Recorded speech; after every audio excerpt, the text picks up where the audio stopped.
Turi savo mažąją bendriją, esi jos narys ir pagal civilinę paslaugų sutartį gauni atlygį deklaruojamą 77 pajamų rūšies kodu. Tuo pačiu esi kitos mažosios bendrijos vadovas, bet jos narys nesi. Iš šios bendrijos gauni vadovavimo atlygį deklaruojamą 89 pajamų rūšies kodu. Ir čia svarbus momentas.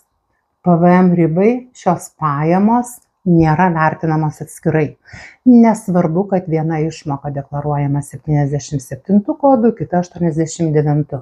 Nesvarbu ir tai, kad išmokas moka dvi skirtingos mažosios bendrijos. Abi paslaugas teikia tas pats fizinis asmuo.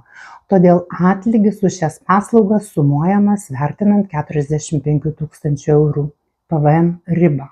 Pavyzdžiui, iš savo mažosios bendrijos pagal civilinę paslaugų sutartį gavai 30 000 eurų, o už vadovavimą kitai mažai bendrijai dar 20 000 eurų. Bendra PVM ribai vertinama suma yra 50 000. Vadinasi, 45 000 eurų riba jau viršyta ir reikia įvertinti registracijos PVM mokėtojų prievolę. Taigi, linkiu pelningo verslo ir protingų sprendimų.